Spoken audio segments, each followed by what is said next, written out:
Are you someone who has used macros in the past for weight loss? Maybe you had success, maybe you didn't. And if you didn't, you probably think macros are challenging because they're time consuming. They're overwhelming if you don't know how to track something. They can be frustrating if it's hard to be consistent with them. In this video, I'm going to share with you how to responsibly use macros and in a way that allows you a lot of flexibility in your diet, a lot of sustainable habits, which will help you get really good results. Hello, I am Tina Haupert. I am an FDN practitioner and the woman behind the Carrots and Cake brand, and I'm excited to share with you how I use macros in a non-crazy way that makes a lot of sense for our clients and their lifestyles. Because the thing about macros is you don't want them dictating what you can eat and not eat. Like really, they are bumpers in bumper bowling, and they should guide your decisions so you are properly fueling your body and using them to get to your goals. So let's dive right into this and get into the nitty-gritty about the ways I used and abused macros in the past. And I have been tracking macros for a good decade now. And when I first started, I can honestly say that I made a lot of mistakes with macros that made me a little bit crazy as far as how I use them. And a lot of the times I would feel like a failure if I wasn't hitting my macros. I feel like my approach now is a lot more relaxed, a lot more flexible. And I feel like when you are imperfect with your tracking habits, you are much more consistent, and really consistency at the end of the day is what you get your results as far, or how you get those results as far as your body composition goes and transforming your physique. Okay, so let's jump right into this. So I have been tracking macros for probably a good decade now. And when I first started tracking macros, I can honestly say I made a lot of mistakes. And honestly, it made me a bit crazy as far as how I approach macros. I felt like I needed to do everything right and everything needed to be accurate and perfect. And over the years, I've really relaxed my approach and made macros work for me, because there were a lot of days that I felt like I needed to quote unquote hit my macros, and it would make me feel unsuccessful to the point where I just stopped tracking macros altogether. Like my default was to do nothing instead of doing something and being more aware of my food choices. Because really, macros are not a diet. They are a tool to help you be more aware of your food choices. And when you're more aware of your food choices, you are eating in a way that nourishes your body. It helps you get stronger. It helps you lose weight. There's so many benefits of macros as a tool. And again, they are not a diet. I'm going to get into some of the mistakes that I made. They may or may not resonate with you. And then I'm going to share what I do instead now. And this approach very much applies to how we work with our one-on-one clients. And I think our approach is amazing and wonderful because it helps our clients be much more consistent with their habits instead of making them crazy. So the first mistake that I made when using macros was thinking that I needed to hit my macros every single day and then feeling like a failure almost every day, pretty much every day, actually every day when I didn't hit my macros. I very rarely hit my macros. So nowadays, what I do is give myself a range for each of the different macros, even my calorie goal for the day. Because as I say to our clients, we're not robots. We should not eat the exact same way every single day. So giving yourself a range as far as your protein goal, your carb goal, your fat goal, your calorie goal can make you feel much more successful. So for example, my protein goal is anywhere from 100 to 125 grams. So if I hit 100 grams for the day, great, I feel successful. If I make it to 125, great, I hit my macros. So really giving yourself that range gives you a lot more flexibility because you're not supposed to eat the exact same way every single day. And it does allow for that flexibility that you are within a range of macros and calories. And I think that is what consistency is all about. Another thing to add to quote unquote hitting your macros, I sometimes think trying to hit all three macros can be really overwhelming, especially for a beginner or somebody who is just starting out with macros. Learning to track macros is like anything else in life, like riding a bike, learning how to knit, learning how to ski. learning how to do your taxes, whatever it is. It takes a lot more time up front to figure out how to track macros, how to weigh and measure your food. So if you're somebody that's new to all this, give yourself some grace. And remember, it's going to take a lot more time in the beginning to figure all this out and get consistent with it. But the more you do it, the easier it will become. So for somebody who's just starting out and the idea of hitting all three macros is really overwhelming, even if you have that range, just start with protein. And a lot of times, this is where we start with our clients because most women in general are not eating enough protein. So even just starting with 100 grams of protein for the day, like I see these crazy big protein goals and it's so overwhelming for women to be like, I need to hit 140 grams of protein when I've been eating 50 grams of protein. That is a big jump. And I feel like it is really overwhelming and can make you feel really bad about yourself if you're not even getting close to 140. So I always start our clients with 100 grams. And once you start doing that consistently, then you can increase your goal. But even getting to that 100 grams can be really hard for people. So if you're somebody that's been tracking and you're getting 50 grams, 60 grams, slowly increase that amount from day to day, week to week. You don't need to do it all at once. So again, just giving yourself grace with this. It gets easier the more you do it, and don't give up. So for example, for me, it took me a good 4 months to get consistent with my protein goal. And there are still some days that I don't hit that 100, but if I don't hit that 100 grams, no big deal. Another day to try it and to hit it. And if you look at the course of the week, the month, the more that you're hitting it, the more consistent you are. But out of the whole month, there's probably only a few days that I'm not hitting it. But I think looking at the bigger picture as far as consistency goes can be really motivating as far as doing what you need to do. Another little tip for quote unquote hitting your macros. So typically we start with protein, like I mentioned, and then from there we'll have our clients hit their fiber goal for the day.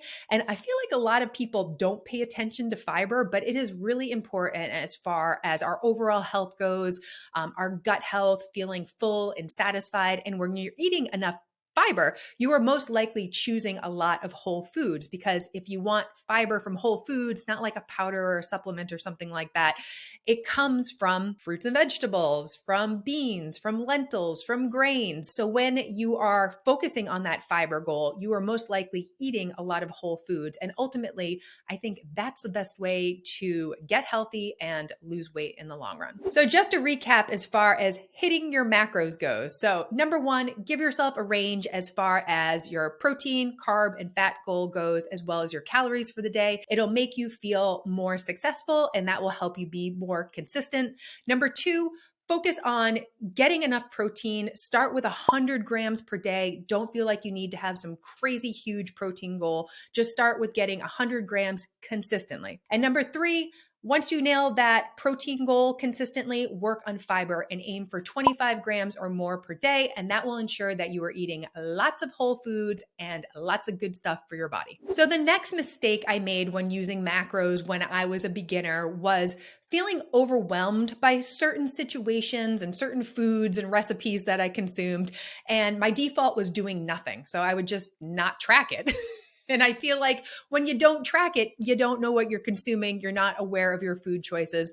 But things like dining out, parties, barbecues, recipes with lots of ingredients, things like that overwhelmed me. And I really just wasn't sure what to put into my tracking app. And a lot of times this took like the fun out of eating, the joy out of eating. And I really did feel overwhelmed. I remember going to restaurants and being like, oh my God, like I have no idea what to track or how to track this. And so over the years, this definitely got easier and easier. And I started to learn how to guesstimate. So I really think the more you weigh and measure your food at home, the more you're able to eyeball certain portions and have an idea of how much, 4 ounces of chicken looks at home, and compare that to 4 ounces of chicken in a restaurant or something like that. So it gets easier and easier to eyeball things, but I think it's totally okay to guesstimate. So a couple tips for you. When you're dining out, I tell clients to overestimate as far as calories go. Oftentimes, restaurants add a lot of fats to their cooking as far as like oils and things like that. So when you are dining out, definitely overestimate on the calories, overestimate on the fat. And typically, protein is a little bit hard to find when you are dining out. So do your best there. Or you can search the database in your app. I personally use MyFitnessPal. We use it with our clients. I do think it's really user friendly.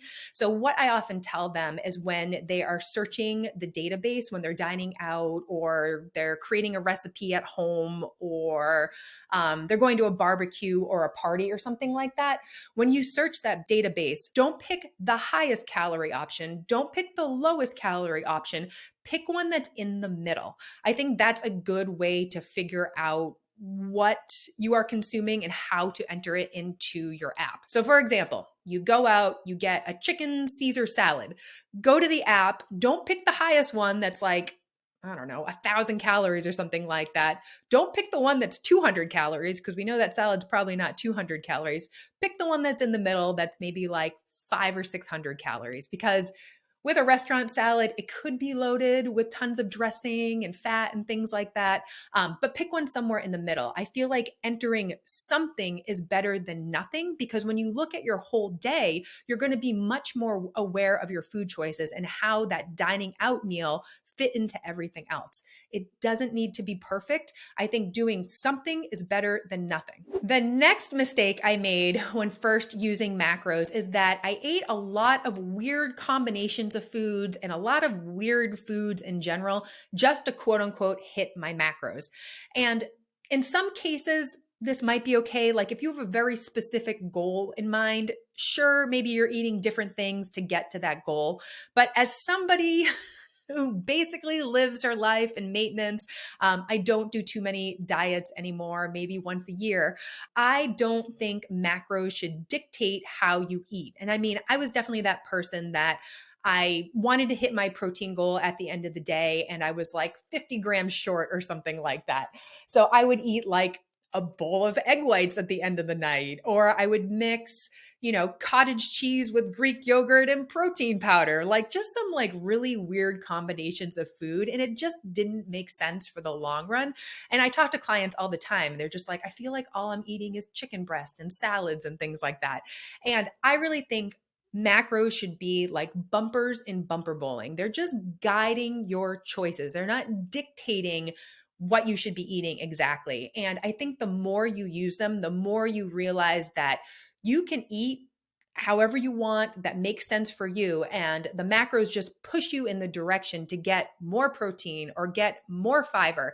But they shouldn't dictate exactly what you are eating because like a bowl of egg whites at the end of the night, it's just not appetizing. It's not sustainable. And nowadays, like I am really eating what I want and the macros are just kind of guiding my choices as far as making sure I'm really nourishing my body, eating enough protein, eating enough carbohydrates, eating enough fiber, so I can build muscle and get to my goals. And then another mistake kind of related to this previous one is I used to ignore nutrients as far as vitamins and minerals in order to hit my macros. I was really obsessed with hitting my macros and I didn't pay attention to good nutrition. So I was eating, protein bars and Quest bars and tons of protein powder and the bowls of egg whites and rice cakes and things like that. I love a good rice cake, but it is not very nutritious. So really, I was just eating all these like fake foods and fake sugars just to like hit my macros,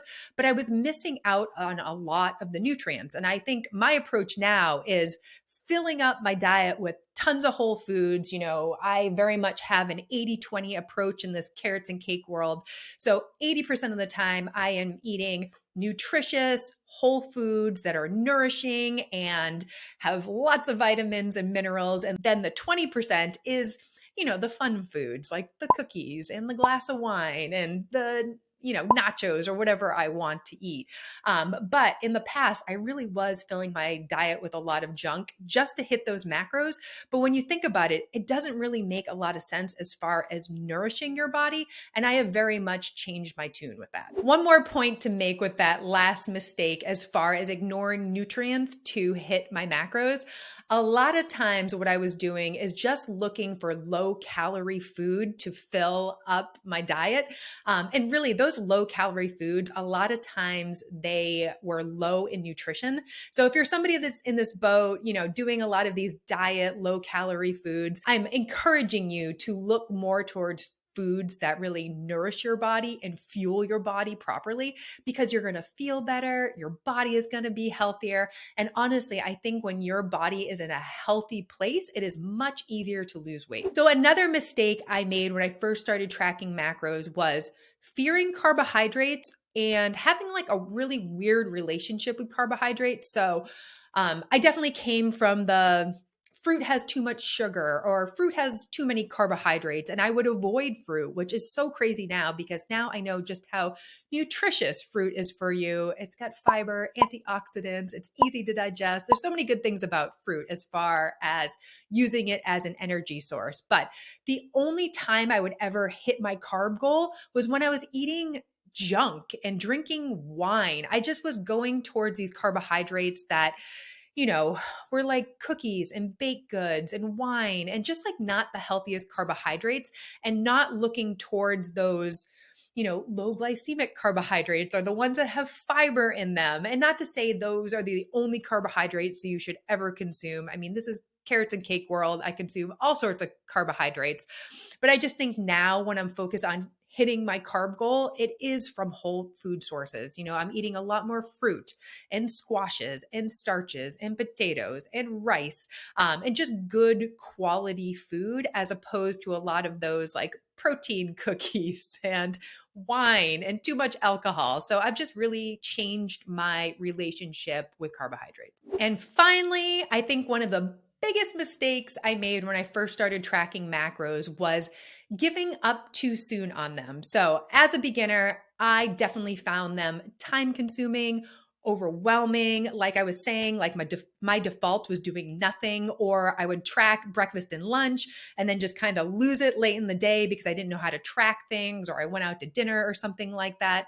And the thing is, I don't think I realized being a beginner just takes more effort in the beginning. And I do feel like it's like anything in life. Like I have trained for marathons and half marathons and CrossFit competitions and things like that. And you have to put in the work. And I think it's really important to see something like this as part of the process of getting to your goal. Yeah, this is not easy. It's not magical. You do have to put in a little bit of effort here.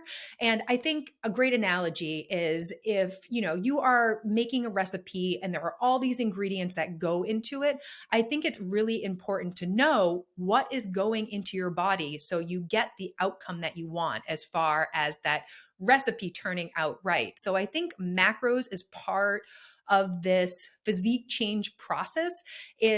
It's going to be a little bit of work. It's going to be a little bit of effort. But if you put in the effort, you're going to get good results. And I can honestly say, working with hundreds, maybe even thousands of women at this point, the ones who make an effort with their macros, not the women who are hitting their macros every single day, the ones that are, doing it perfect. It's not those women. It's the ones that allow some sort of flexibility with their macros and their tracking. They might not even track every single day, but they make it a point to use the macros to create awareness around what they're consuming. So making sure they're getting enough protein, they're getting enough fiber, they're getting enough calories overall to fuel their body so they can build muscle, change their bodies, lose fat, whatever their goal is. So for me, in the beginning, there were a number of times that I started and stopped tracking macros.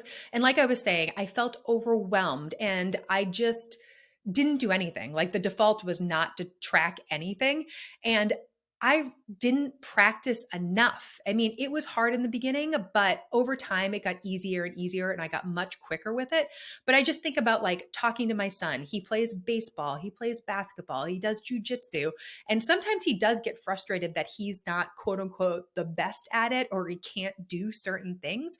But he knows the more you practice, the better you get at it, the easier it becomes, the more enjoyable it becomes. So this tracking macro stuff, it's like anything in life. You just need to practice. You need to be consistent and committed to it.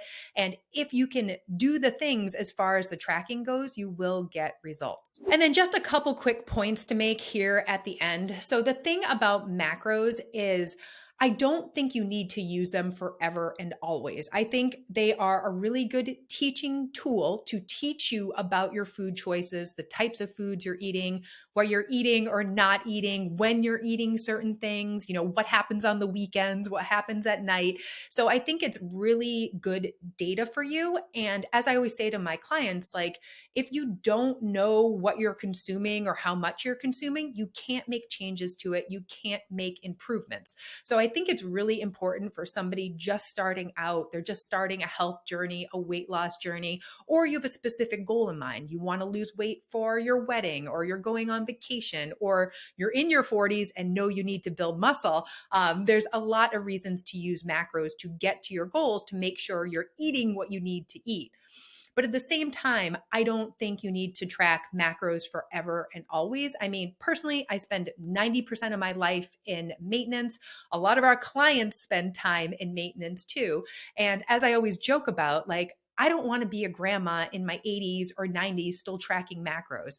I think once you have used them long enough, you know what works for you. You know how to eat. You have taught yourself what works and doesn't work. You just need to be patient with this process and open to it because like I've said a few times now, it's not easy in the beginning, but it gets easier and easier. I think also taking the time to get to know your tracking app is really important. I use the free version of MyFitnessPal. The upgraded premium version definitely has a lot of bells and whistles, but just using that free app, there are lots of ways to make it quick and easy. You can copy and paste days. You can search the database. You can eat the same things over and over again and just easily add them to your food diary. There's so many ways to make it easier. So don't get overwhelmed in the beginning and treat yourself like a beginner. You're learning this for the first time. So definitely practice that grace and non-judgment. So if this video resonated with you and you see yourself in a lot of the mistakes that I made with macros and you're curious about my approach to counting macros and maybe you have some of your own goals in mind, I want to tell you about our signature group coaching program called Fit and Fueled. And it's all about how to responsibly use macros and some mineral balancing, because I do think good nutrition is very much part of physique change. This program could be really helpful for you because our goal is to help you fuel your body in a way that you are able to build lean muscle, lose fat, and get to the body of your dreams. So if you want to learn more about Fit and Fueled, I'm going to leave a link below so you can sign up for the waitlist. It's totally free to sign up and you will be one of the first people to know about updates with the program. You'll get early access and there might even be some special discounts for you. And if you enjoyed this video, I would love for you to take a second to like this video and subscribe to my channel so you don't miss future videos.